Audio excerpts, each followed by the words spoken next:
All right, it's been a while since I posted anything about my cooking, my culinary skills, which I got mad skills. But yeah, using the Pit Boss tonight, and it took like 2 hours of prep time to make these amazing, and I know they're gonna be so damn delicious meatloafs,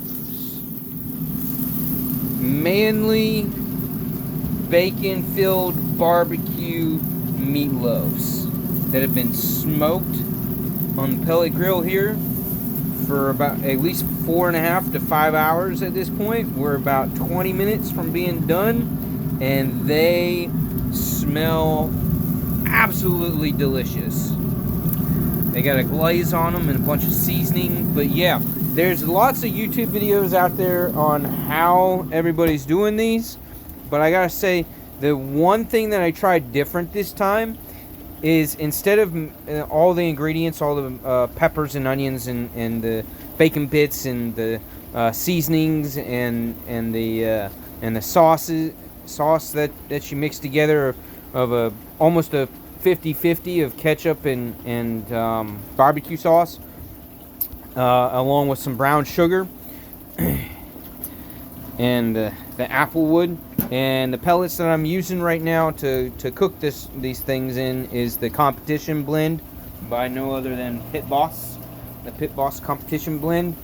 And what I did differently was, instead of throwing all the ingredients and mashing them up and mushing all the beef, which is an 80% ground beef, and with 20% fat, mixed with a pound of mild sausage, of breakfast sausage, makes a nice sticky moldable meatloaf, and then you freeze it.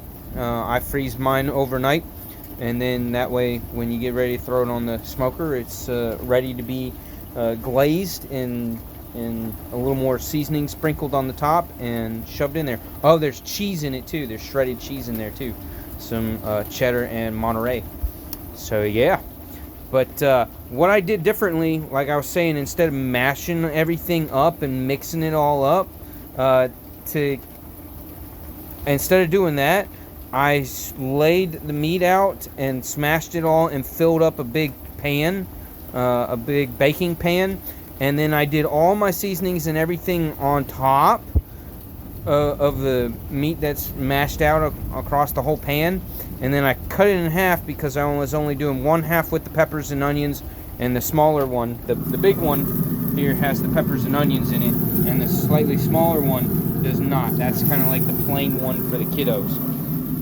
But so what I did was I put all my seasonings and stuff on the top, and then cut it, and then rolled it like, you know, your dessert treats where you put you put the main cake or dessert part, and then you put all the icing, and then you roll it up. Yeah. So, and then that way when I cut it, all the seasoning and stuff will kind of be like in that spiral fashion with each slice of the meatloaf. So that's what I was going for. It made it a whole lot easier than spending all that time trying to make sure that all the ingredients, all the peppers and onions and bacon bits and cheese and everything was like well mixed into it.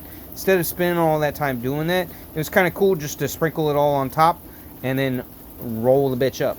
So yeah, it's gonna be delicious. Pics to follow on what it looks like when I cut and have the slices. So yummy dinner tonight.